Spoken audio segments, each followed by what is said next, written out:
Olá, no Alesp em Pauta de hoje vamos saber um pouco mais sobre a justiça restaurativa com as nossas convidadas que estão aqui nos nossos estúdios. Maíra Jaquieri, que é gestora de projetos e especialista em gestão pública. Seja bem-vinda.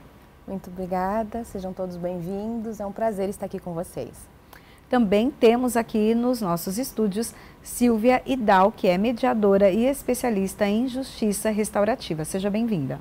Muito obrigada pelo convite, obrigada pela Alesp, obrigada pela equipe e obrigada a Priscila. Eu gostaria de me descrever.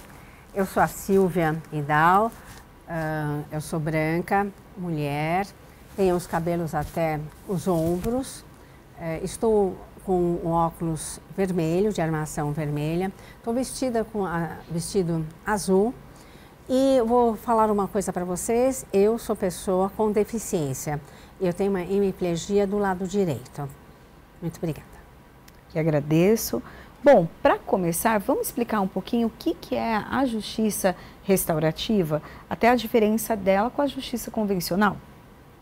Muito bem. A justiça restaurativa ela vem ganhando espaço há mais ou menos uns 10 anos no Brasil. Ela inicia dentro de um processo, principalmente no Canadá, que institui uma questão histórica voltada a um desentendimento de uma indígena, que lá eles dizem que é uma aborígene, dentro desse poder de conflitos com a questão do marido. Então, a escuta do judiciário, ela teve um comprometimento de olhar para essa situação e fazer a inserção desse lugar, dessa cidadã. E aí, dentro do processo penal canadense, foi instituindo um único artigo que eles têm, a diferença do nosso, que eles têm um artigo do 1 ao 9, né, o nosso é muito mais extenso, e eles inseriram que é a validação das multiculturas através da visão do processo judicial. Então, o Brasil ele incorporou, né, dentro do seu legado legislativo, né, o entendimento da justiça restaurativa, mas no nosso país ainda a gente utiliza muito mais a mediação do que a justiça restaurativa. Né? E na questão do judiciário e a justiça restaurativa ela vem como um poder de conciliação, ela traz um olhar de um processo dialógico que vem conversar com que as partes possam se posicionar e terem um protagonismo de acordo com o que levou a cometer aquele ato, seja infracional, penal ou uma má conduta, ou de alguma maneira que ela se sinta lesada diante do outro. Então, é um processo de diálogo, de compreensão da dor causada. Que isso já no processo judiciário, que é o processo judicial, ele não dá conta dessa escuta ativa, desse olhar, desse acolhimento. Ele vai ouvir, vai ser encaminhada uma petição, essa petição ela vai instituir um processo que vai ser comandado por um terceiro, que é o juiz. Dentro da proposta da gestão do conflito, não. Quem dialoga e quem toma a decisão são as partes, porque muitas vezes precisa-se só da compreensão do dano para compreender realmente o que acontece.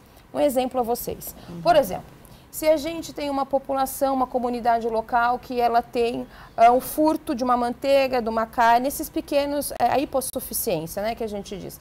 Se tem esse furto, esse roubo, o que levou essa pessoa a cometer essa infração, né? O que aconteceu? E aí, o que a justiça restaurativa pelo processo dialógico vai fazer? Ela vai fazer uma escuta diante do dano. O processo vai continuar? Claro que vai. Mas vai talvez compreender o fato pelo qual aquela pessoa possibilitou aquele ensejo. E o que a gente evita nisso? Os espirais de conflito.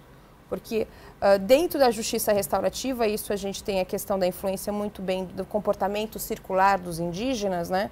E Marcos Terena, que é da tribo Terena aqui, uma vez ele também me deu uma explicação muito interessante.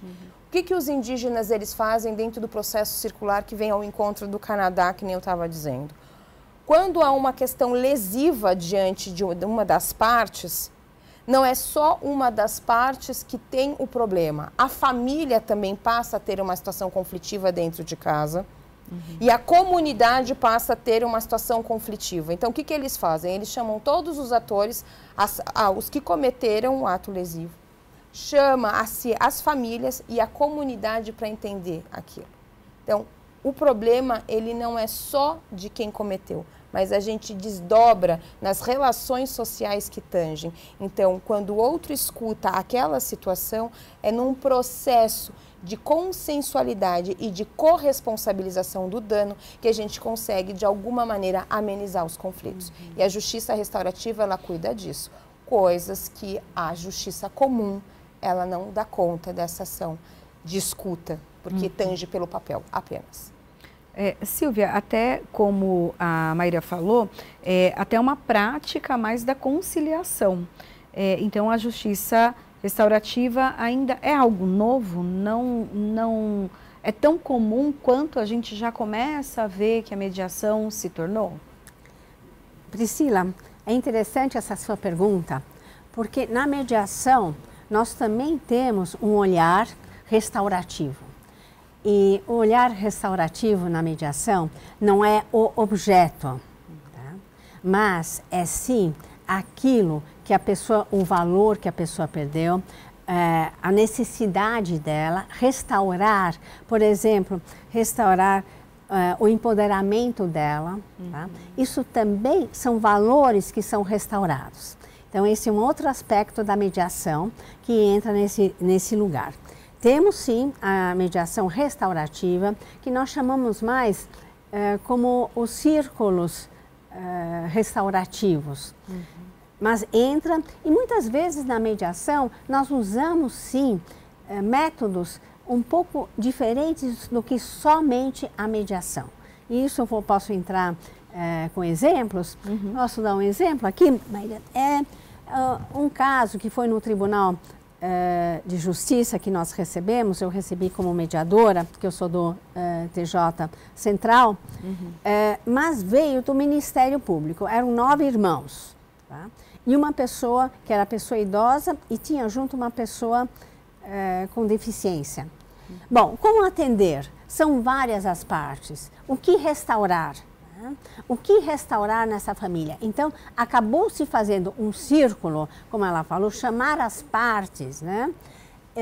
E tentar entender como que podemos trabalhar, ou eles podem trabalhar esse caso. Então, é muito interessante. Só para vocês saberem, acabamos trabalhando esse caso, foi muito bonito, todos se envolveram, todos os 9 irmãos se envolveram.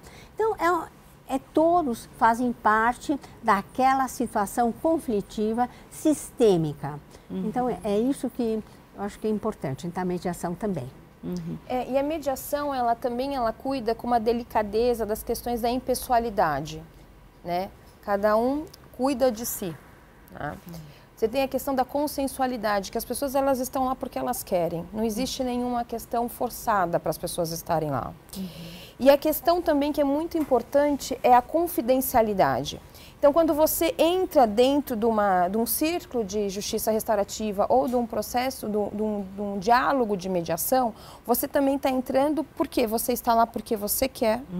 E aquilo que você está dizendo para nós não pode ser levado para frente, não pode ser feito prova, nada. Então, o que acontece? Ali a gente cria também um espaço seguro aonde que as pessoas, de alguma maneira, mais fragilizadas ou com alguma questão até mesmo de raiva que se motiva a isso, elas vão ter um espaço de escuta.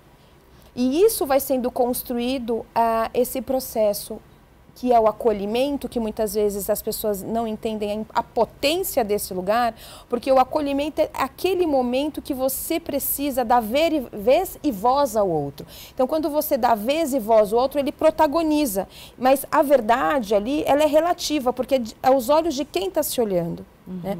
E o mediador, o que ele vai fazer? E o facilitador? Ele vai olhar aquela composição, vai fazer a escuta do passado e vai dizer o seguinte, tudo bem, e agora? Daqui para frente, o que a gente pode fazer junto?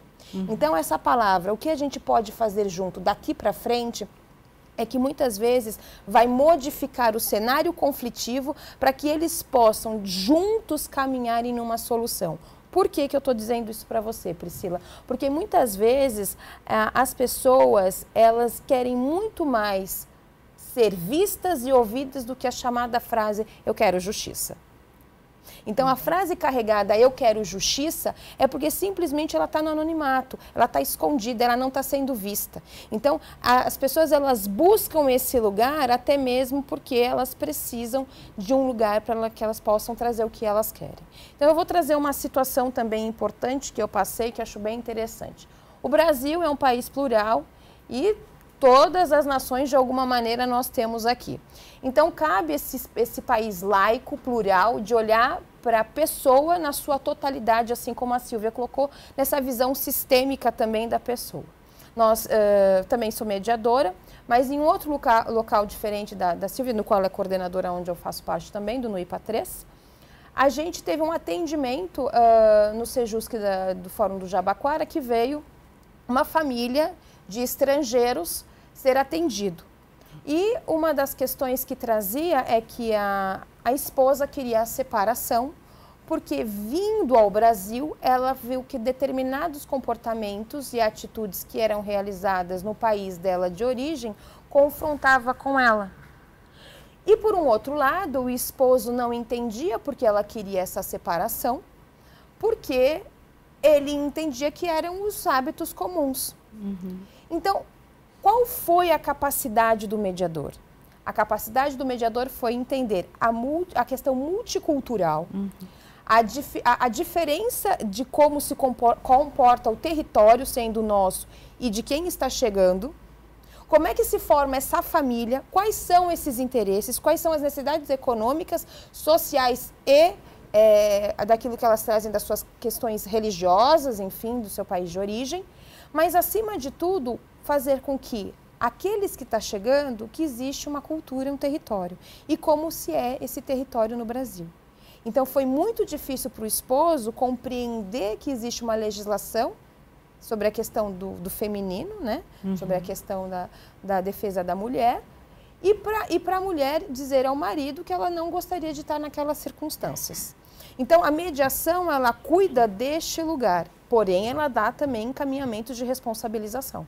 E que esse é o lugar mais importante que, ao invés de você fazer uma coerção, né, um punimento, você traz a conscientização, a reparação do dano e uma transformação social. Porque a partir do momento que você transforma dentro da sua casa, você transforma dentro da escola, dentro da sociedade, dentro do trabalho, e você faz com que as pessoas passem a ter uma visão de cultura de paz, que é isso também que é uma ferramenta importantíssima de grande potencial social, que é essa transformação de ver o mundo de uma outra maneira. E a gente só pode transformar a partir do momento que a gente se rever, toma-se posse daquilo que a gente cometeu e, acima de tudo, reparar o dano do outro. Então, quando você diz ao outro, eu consigo entender o seu lugar e, a partir deste momento, eu revejo as minhas atitudes, naquele ponto, você conseguiu trazer a pessoa para que, numa próxima relação, ela não seja tão doente e tão violenta como ela apresentou assim em algum momento.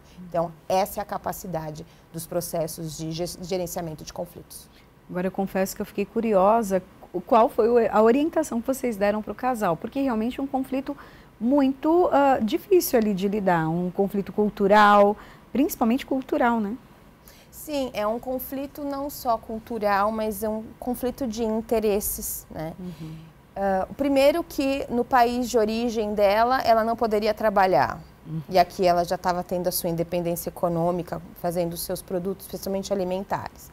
E que feria, de alguma maneira, a parte masculina pelo fato que ela estava tendo geração de renda e ele não tinha mais o poder familiar sozinho. E ele começou a entender que precisava trabalhar em parceria. Foram feitos alguns encontros, porque além do processo circular e da mediação, a gente tem encontros para fazer essa escuta, para ver como foi construída essa relação. Eles tentaram fazer a adaptação, mas no final aconteceu sim a separação, a solicitação da separação, sim.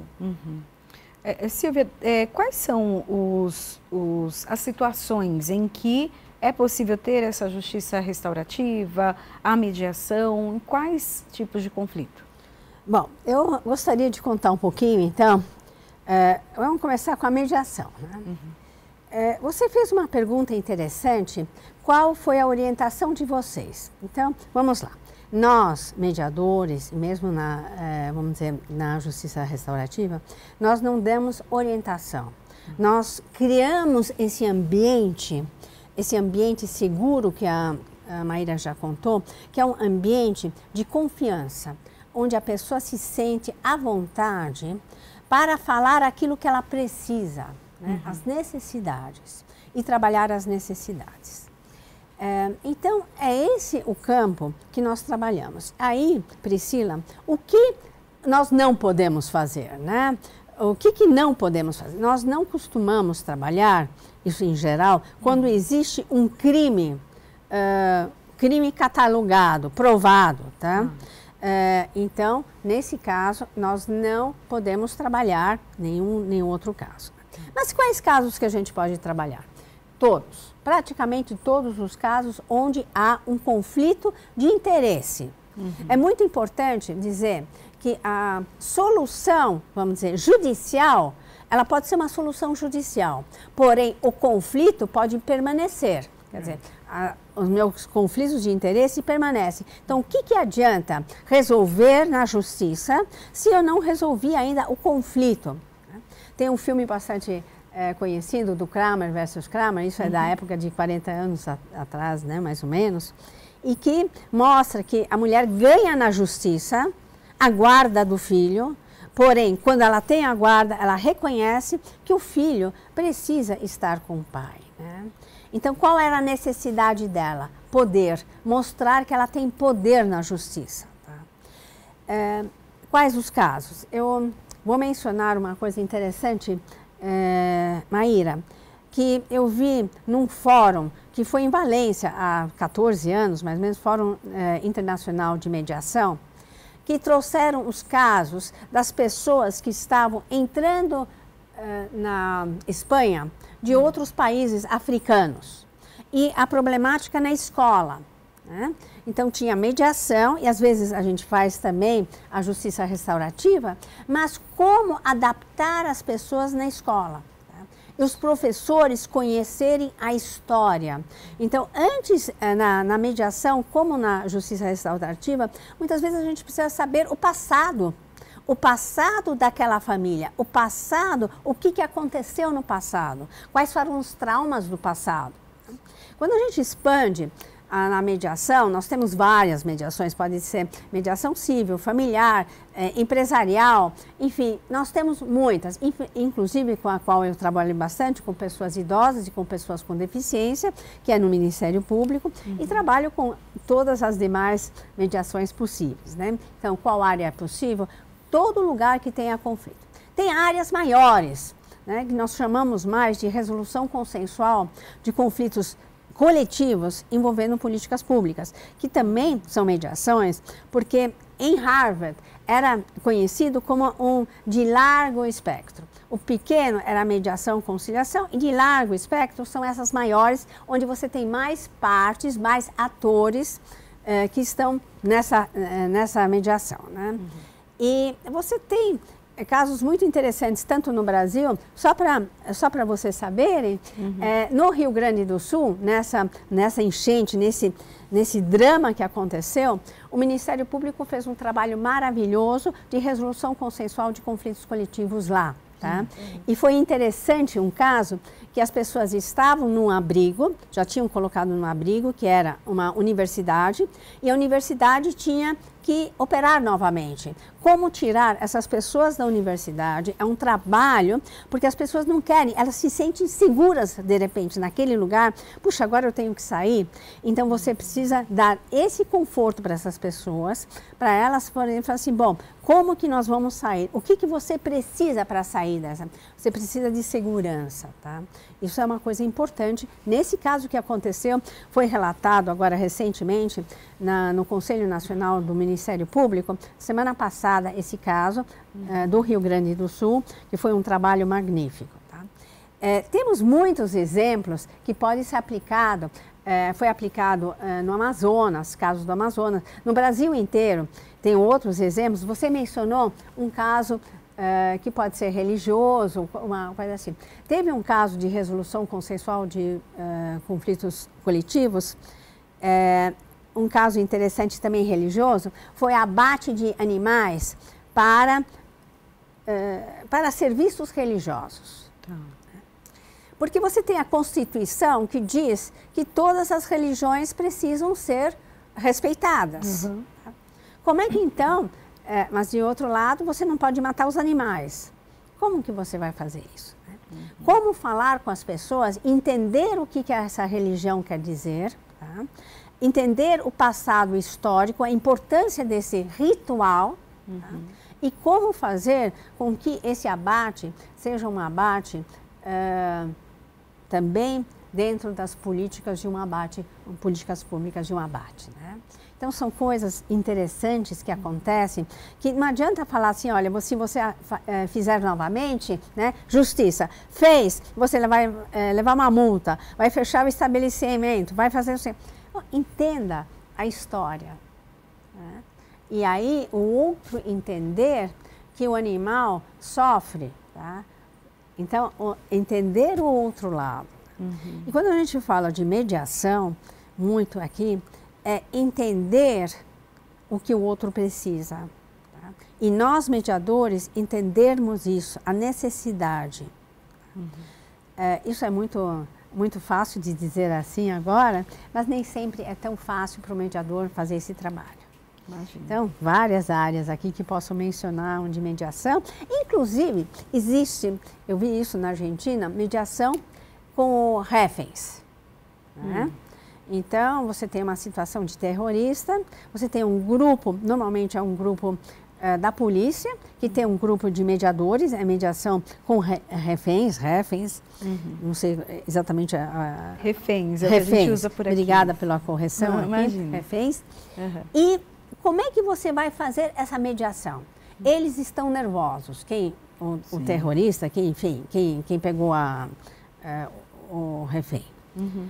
Como trabalhar, como falar, o que você precisa, porque essa pessoa precisa de segurança também, né? Uhum. E todo o trabalho que existe em volta de psicologia e tal, nessa mediação, nesse estado. Então, são casos muito específicos, mas essa equipe sempre precisa existir para poder atuar quando é preciso. E tem que ser uma equipe de mediadores, porque esses casos podem levar um mês, podem levar uma semana. Então, quem é essa equipe para conversar? Uhum. Não sei se eu respondi mais ou menos, é um largo espectro da mediação. Uhum. Eu acho que é interessante esse lugar que a Silvia traz.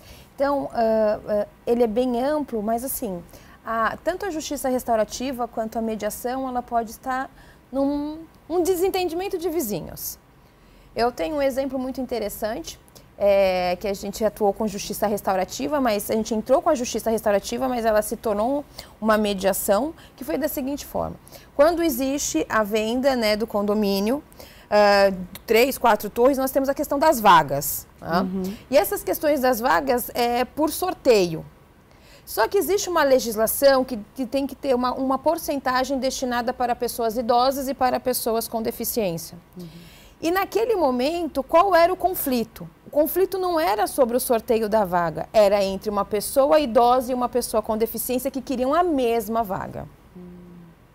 Então, como é que a gente entra nesse processo dialógico de conversar com o outro, sabendo que ambos têm o mesmo direito, que na compra daquele local, né, que ele foi instituído, ambos estão na mesma posição de igualdade e de equidade diante das suas necessidades?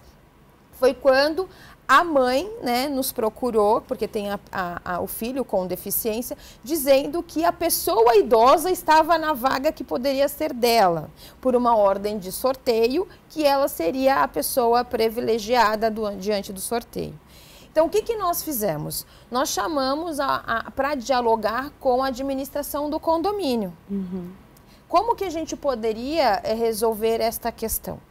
Então, como que foi teoricamente? Eles cederam temporariamente uma vaga para a família com a criança com deficiência, mantiveram o idoso.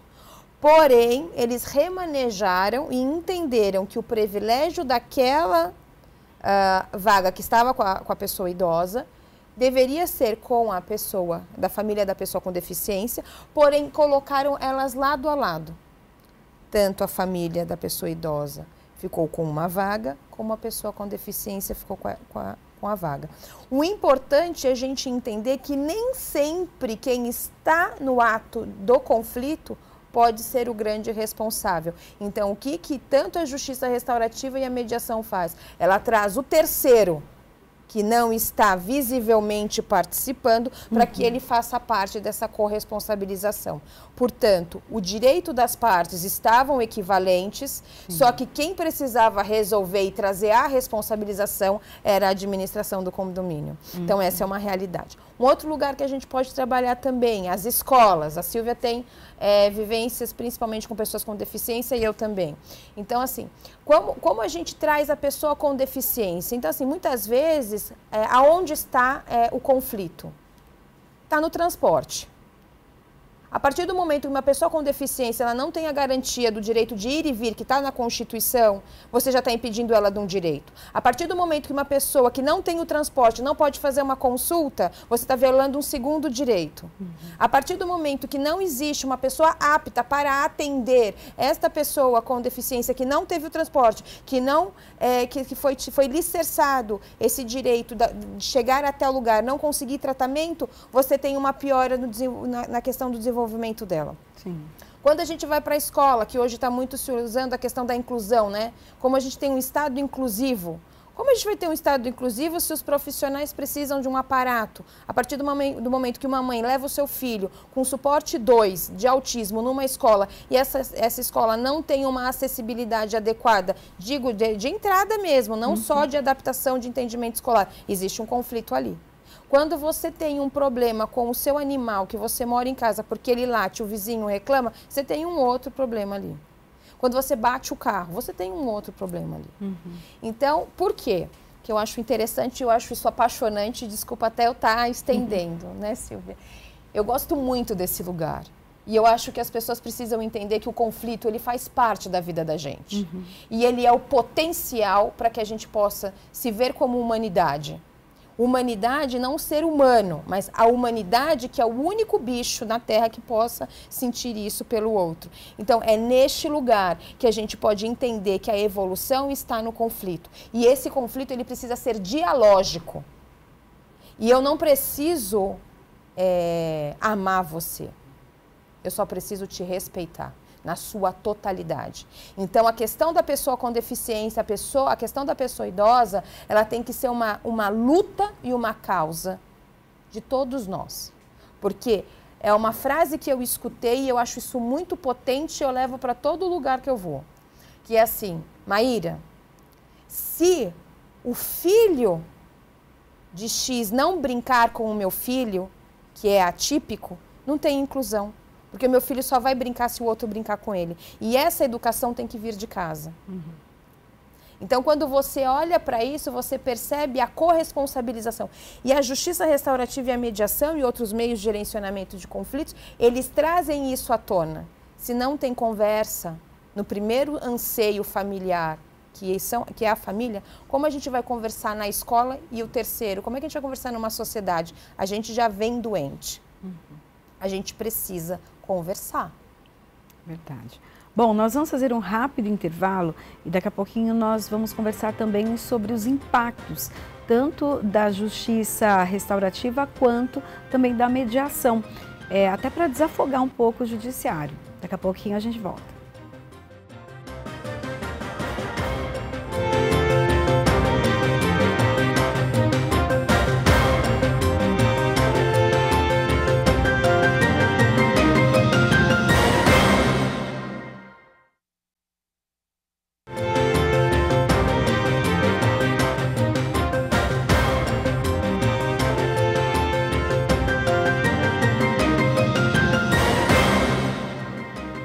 Estamos de volta com a Lesp em Pauta, aqui nos estúdios as minhas convidadas, Maíra Jacquieri, que é gestora de projetos e especialista em gestão pública, também Silvia Idal, que é mediadora especialista em justiça restaurativa.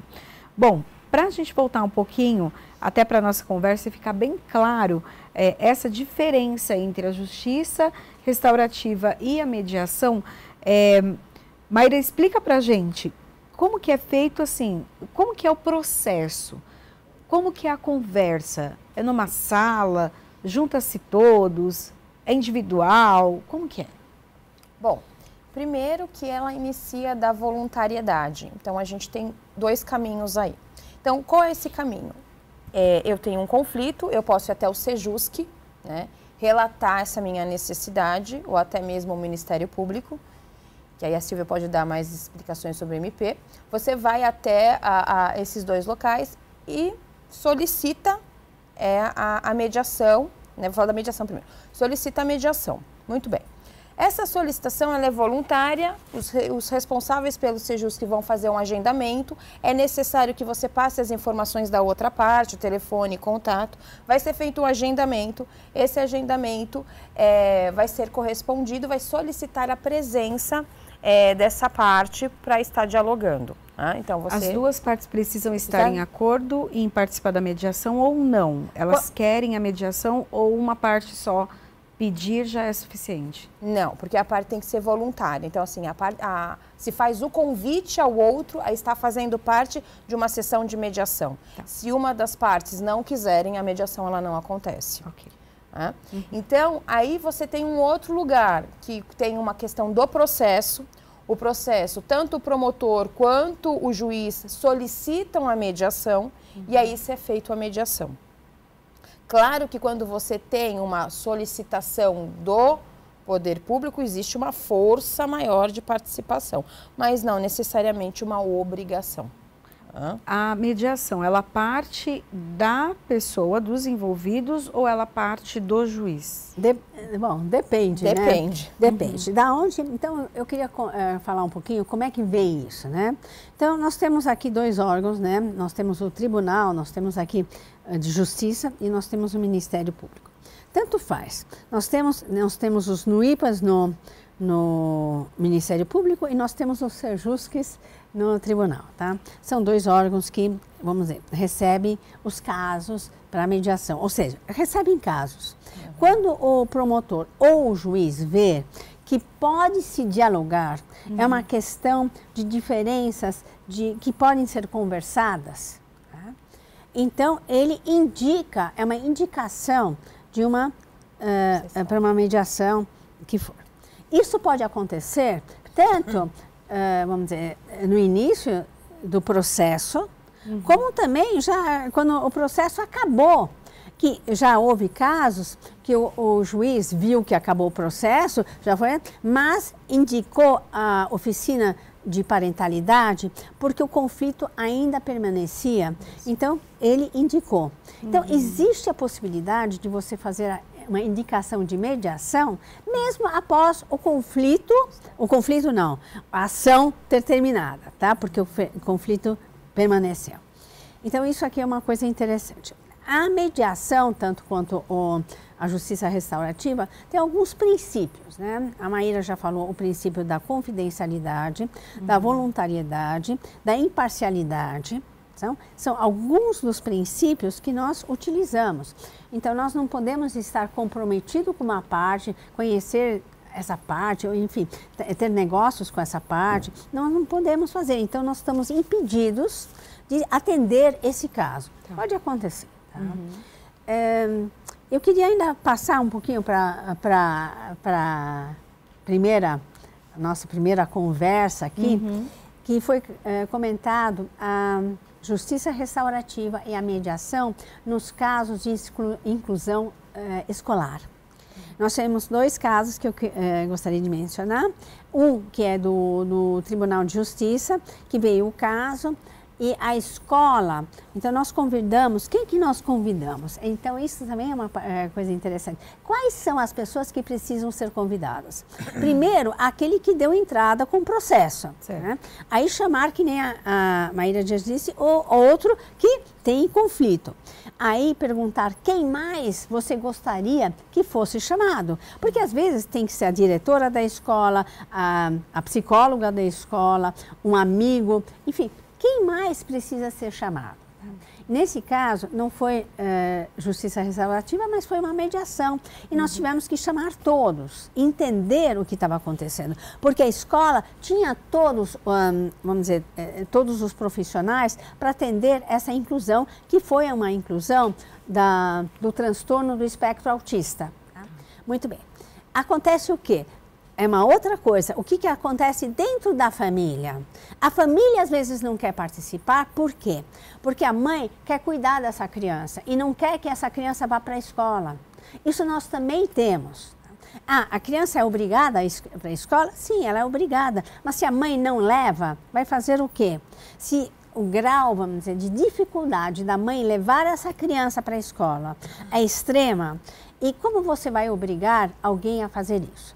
Do outro lado, se forma também, muitas vezes, uma simbiose dentro da família, é a mãe com o filho, quando existe alguma deficiência. Então, nós temos esse caso que nós mesmos chamando os diretores, a psicóloga da escola e tudo mais, não foi possível resolver, porque uma parte não queria. Se uma parte não quer aderir à mediação, nós não podemos continuar, porque é voluntário e precisa pelo menos ter duas partes. Pode ter mais, mas duas partes. E se uma não quer, nós não podemos fazer. Quando é os principais, quando são outros atores, que nem o diretor da escola, enfim, quem for participar, talvez ele fale assim, olha, na próxima vez eu não acho que eu preciso participar. Isso também acontece muitas vezes, Maíra, com processos judiciais, que as partes vêm acompanhadas de advogados. Sim. Né? Eles são sempre muito bem-vindos. Eu não estou dizendo pré-processual, processual, segunda instância. Não, eu vou dizer que se vem acompanhado de advogados. Eles são super bem-vindos. Eles ajudam demais, em todos os sentidos. Por quê? O advogado é a pessoa de confiança da pessoa. Porque se ela traz alguém, ela traz porque ela precisa ter esse apoio. É um apoio para a pessoa estar naquele ambiente, que normalmente é um ambiente não muito, vamos dizer, agradável, né? Estou aqui ou fisicamente, ou mesmo na tela, não é uma coisa tão agradável. Então, o que acontece? Ela traz alguém de apoio, que pode ser uma pessoa trazer a mãe, pode trazer outra pessoa que pode entrar na mediação. Nós sempre falamos pode entrar, porque entendemos que é uma pessoa de apoio. O advogado, às vezes, fala assim, olha, na mediação, eu não quero participar das próximas, nós remarcamos na mediação até umas 5, 6 vezes, não é terapia. Mas, quando se sai da mediação, muitas vezes se sai mais leve, tá? Porque se enxergou um outro lado e outras possibilidades, se abriu um campo, tá? Não necessariamente resolveu o conflito, mas se abriu um campo. Muito bem. Aí o advogado fala assim, olha, eu não quero participar disso, essa conversa está sendo longa demais para mim, eu tenho agendamentos, eu tenho outro... Tudo bem. Então, no momento que você vê que pode vir um acordo, escrever um termo, ali ele fala assim, olha, nesse caso vocês me chamam que nós vamos fazer então, tanto de uma parte como da outra, os advogados vêm, presenciam, veem se legalmente tudo está de acordo, como eles gostariam de redigir isto, que é muito importante, então eles ajudam em todas as partes. E a lei, e tem mais uma coisa, o advogado pode fazer uma coisa que o mediador não pode, é sugerir. E o advogado, que é colaborativo, por exemplo, prepara até a sua parte, fala assim, olha, a mediação é assim, é uma oportunidade, podemos ver, nós podemos conversar. Se cada advogado prepara a sua parte para esta mediação, essa possibilidade, é muito mais fácil o diálogo. Né? Então, eles também têm essa responsabilidade, vamos dizer assim, de poder ter um sucesso. O que a gente fala de sucesso? Que é uma coisa que a gente queria falar aqui também, né? Medir as coisas. O sucesso para nós, na mediação e na justiça restaurativa, não é que deu acordo. Exatamente. O acordo não é... O sucesso é quando as pessoas saem melhores do que elas entraram. Tá? É fácil isso? O que é melhor? Né? Como é que elas saíram? elas conseguiram ver uma outra forma de pensar, elas vão experimentar uma coisa nova, elas trocaram os telefones, os advogados trocaram os telefones para continuar, para ver o que pode se resolver, é o primeiro passo. A mediação, e isso acho que a Maíra também concorda, só o fato das pessoas comparecerem, o comparecimento, para nós, já é a melhora. Já houve uma transformação. E a nossa mediação aqui no Brasil está baseada em Harvard, basicamente, tá? E a transformativa está baseada no Folger, no Joseph Folger, que faz a parte de transformação. Então, o diálogo transformativo, o que a gente também chama de uma conversa que seja gerativa, quer dizer, que seja possível gerar novas ideias. É isso. Então, nós temos esses dois. O que é sucesso? É as pessoas terem vindo e terem visto uma outra possibilidade. A mediação, ela pode ser pedida pelas pessoas antes da abertura de um processo? Então, tem já um conflito, ao invés de já entrar na justiça, consegue-se conversar com um mediador ou não? Olha, por exemplo, nós temos várias, a mediação judicial e a extrajudicial. Quando é que é a mediação? Quando um terceiro participa. Por exemplo, quando é que eu entro numa mediação? Quando a Maíra e eu, nós não conseguimos sozinhas sair desse conflito. Olha, nós não conseguimos resolver. Então, nós vamos chamar a Priscila.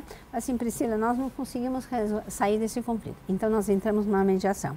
Isso pode ser não judicial, pode ser extrajudicial. Tá? Tudo bem, podemos fazer isso. Ela pode ser judicial quando eu entro num processo e peço que a outra parte seja chamada. Sim. É pré-processual. Ela pode ser pedida quando? Por um juiz ou por um promotor. Tá? E ela pode ser pedida em qualquer momento do processo. E no caso da mediação do Ministério Público, ela é feita e o processo não para, porque é um PA, é um processo administrativo.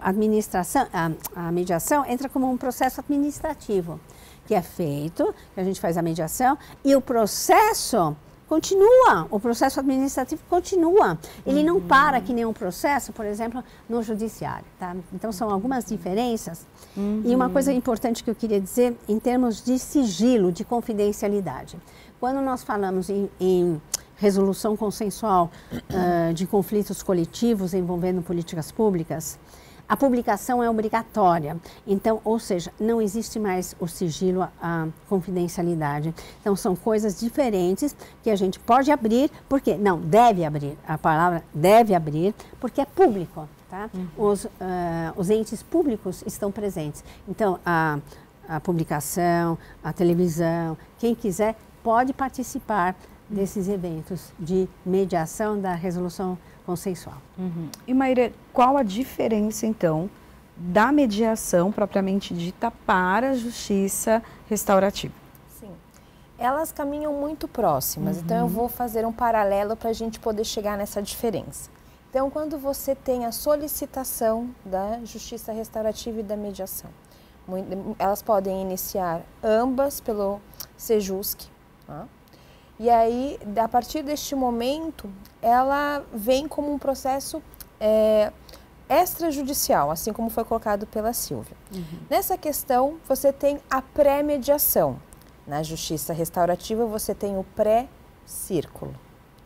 Na mediação, quando você tem a sessão de mediação, você tem na justiça restaurativa, você tem o início do processo circular. Nessa formatação, você tem a chamada da primeira escuta com a parte e na justiça restaurativa também. Percebam que elas caminham da mesma maneira.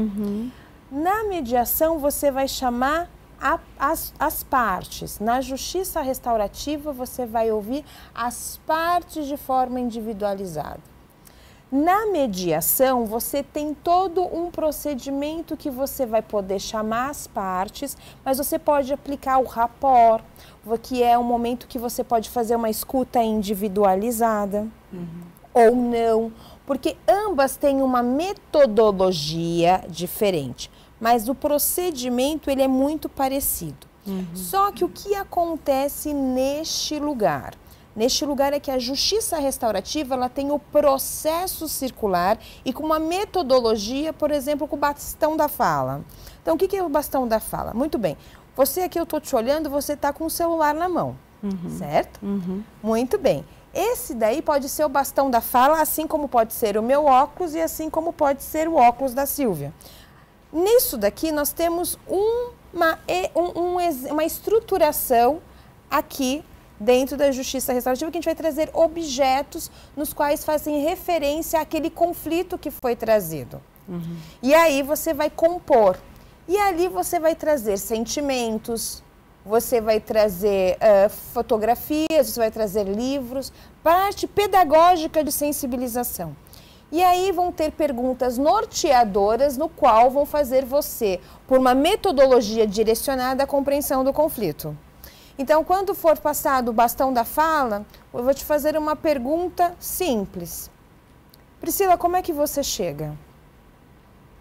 E isso você vai falar, eu vou falar, a Silvia vai falar e todos aqui da equipe técnica que estão aqui dentro da sala vão falar. A horizontalidade. A vez e voz. E aí nós vamos fazer um círculo temático para entender sobre a questão do conflito, de como todas aquelas pessoas chegam naquele entendimento. Por exemplo, como é que você lida com a questão da escola com o seu filho? E aí você vai falar. E aí o outro vai falar. Então, essa escuta permanente, com ações direcionadas, e você vai ter as diretrizes dentro desse processo circular, que você vai trazer valores. Qual o valor para você é importante para que esse círculo de conversa tenha um bom desenvolvimento? Segurança, sigilo, afetividade, escuta ativa. Todo mundo vai compor esse círculo, e esse círculo de sentimentos. E aí, o que isso vai fazer? Isso vai trazer uma sensibilização circular daquilo que nós estamos conversando. Dentro da justiça restaurativa, assim como da mediação, mas a justiça restaurativa utiliza muito isso, que é a figura da girafa. A figura da girafa é um animal que ele tem as duas orelhas bem acima da cabeça para ter o entendimento do todo. E ele tem o coração maior do mundo, porque dentro da justiça restaurativa o que importa é o afeto. Você só é afetado se você se deixa afetar. E você só consegue transformar a partir do momento que você atua nessa construção coletiva. Dentro da justiça restaurativa você tem a conferência familiar, que é você entender o conflito da família. Dentro da justiça restaurativa você tem a vítima e o opressor, que também você tem essa temática. A metodologia que eu acabei de colocar para vocês, ela pode ser aplicada nos diferentes conflitos trazidos, mas dentro da mediação, esse círculo que é feito, ele é feito de uma outra maneira. Como é que é feito na mediação? Na mediação, muitas vezes, a nossa sala, ela precisa, de uma forma física, nós estamos sentados em círculo, na mesa circular. Por quê? Porque é para todas as partes se verem. Certo. E dentro da mediação, você tem um processo dialógico direcionado, muitas vezes, pelo próprio mediador, e que ele vai apresentar esse diálogo e ele vai fazer determinadas interferências. Na mediação, a gente tem outras metodologias que são aplicadas dentro desse processo dialógico. Eu, particularmente, Maíra, eu ainda não adotei, a Silvia colocou aqui quando a gente estava falando, que ela adotou as duas ferramentas no mesmo procedimento. Acho que ela vai falar um pouco sobre isso. Eu não fiz esse procedimento ainda, né? Eu atuo na mediação com a mediação e a justiça restaurativa com a justiça restaurativa. Quando você chega depois do diálogo, a mediação, ela cessa por aqui. Então, a gente fala assim, olha, cessou a mediação, a gente não tem mais essa continuidade. Pode ser que a gente daqui 6 meses, 4 meses, ligue para saber como é que estão. Mas na justiça restaurativa, a gente tem o pós-círculo, que a gente ainda continua fazendo os acompanhamentos, minimamente de 3 para saber como é que foi o desenvolvimento dessa família. Então, qual a diferença? É a proposta metodológica de cada uma delas que desenvolve uma maneira desse processo do diálogo. Muitas pessoas hoje no Brasil optam pela mediação, a grande maioria. E a justiça restaurativa é algo que está se construindo, mas ambas elas são ortogadas pelo Conselho Nacional de Justiça e com resoluções. O resultado disso, pode-se falar que, todo mundo sabe disso, que o judiciário está sobrecarregado, sempre falamos e batemos nessa tecla. Isso dá a possibilidade de desafogar um pouco ou evitar que casos cheguem na justiça? Eu vou dar um exemplo aí, então, tá? Respondendo à tua pergunta. Tá? Chega um caso no Sejusc, tá? Ou enfim, no judiciário. E é uma questão de batida de carro. Bom, resolveu pagar R$50 para um, 30 porque o outro, tá? Resolver essa parte. Mas não resolveu o conflito. Daqui 2 meses, eles vão entrar novamente no judiciário, porque o conflito porque eles são vizinhos, eles moram no mesmo prédio e bateram carro. E o conflito continuou, tá? Porque eles ainda têm aquela... Olha, você não prestou atenção, você não sei o quê. Então, isto não foi resolvido. Então, entra novamente. Outros casos, família, tá? Houve divórcio, mas... a guarda é um grande problema, né? Não está sendo resolvido. Mas já fez o divórcio. Não, gente, precisa de mais coisas, precisa de mais reuniões, porque esses casos vão voltar não sei quantas vezes, e quanto mais conflito tem, mais disputa de poder, mais vezes esse caso, quer dizer, em vez de você ter um processo, esse vira 10 processos, às vezes até mais, vira um livro. Então, isto é um outro olhar, o desafogar. O que é o desafogar? É resolver, mas resolver de que forma? Tá? Então, que evita entrar novos processos sobre aquele processo mesmo, tá? Repetir. Vou contar um caso, Maíra, que eu apliquei, que é um pouquinho diferente, 2 casos. Um que era mediação e um que entrou como um processo judicial, como é resolução consensual de conflitos coletivos, eu posso mencionar porque deixou de ser confidencial, tá? Nesse caso eu posso mencionar. Entrou lá no Butantã, como um processo judicial, e eu fui chamada para fazer uma resolução consensual de conflitos coletivos, mas uma conciliação. Eram tantas as partes, o que era o caso? O caso era uma disputa de terreno. E hoje a gente fala disputa de terreno, né? Enfim, existe um dono do terreno e esse terreno está sendo disputado com uma comunidade. E esse terreno, ele está localizado em 2 municipalidades. Bom, você acha que dá para fazer uma simples conciliação nesse caso? Quer dizer, me fala assim, faz uma conciliação nesse caso. Né? Bom, quais são as partes que eu vou convidar? Bom, era no caso o CDHU, Minha Casa Minha Vida, era não sei o quê. Bom, eram muitos os entes a serem convidados.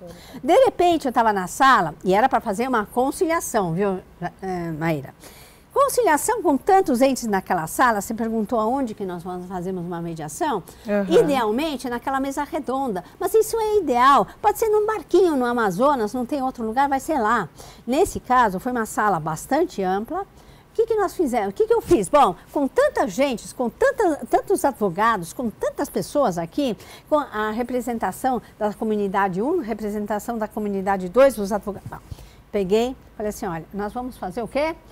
Bastão de fala, né? Quando eu falei isso, o pessoal achou que eu estava, né, mudei de... Eu não tinha mais o que fazer com tanta gente lá, tá?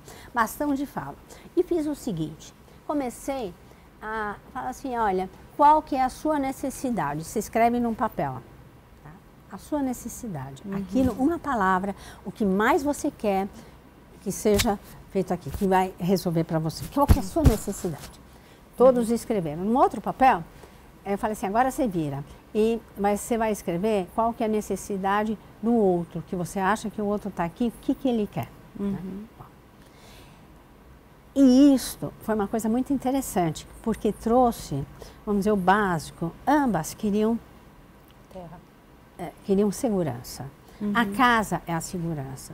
E nesse caso, é uma companhia de águas muito grande, que tem ação na Bolsa de Valores, tá? Que tinha uma caixa d'água para 2 municípios, imagina isso, e as adutoras. E as casas estavam construídas em cima de adutoras. Tá? Imagina a situação como é. Os dois queriam segurança, ninguém queria que morresse mais gente lá, tá? Sim. Porque desabar e tal. Então, a segurança era a necessidade de todos lá. Então vamos construir. Eles entraram, um não olhando para a cara do outro, saíram conversando normalmente. Que bacana. É uma coisa muito bacana. Sim, isso, e eu utilizei uma coisa que, vamos dizer, no judiciário, eu estava lá, mas o que você faz com, né? Você aplica, quer dizer, nós temos que ter muitos conhecimentos, técnicas, tá? Para a mediação, porque pode acontecer isso para você. De repente você encontra um caso desses, tá? Sim. Bom, a gente viu então que os resultados são muito efetivos, né? Os processos também são muito interessantes.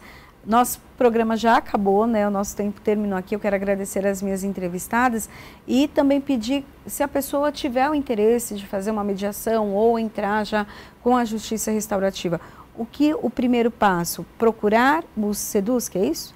Sejusc, desculpa. Não, na verdade, existem escolas especializadas para que as pessoas façam a sua primeira formação. Inicialmente precisa ter graduação em ambas as partes, justiça restaurativa e a mediação, buscar escolas especializadas. Existe um procedimento do questão técnica e teórica.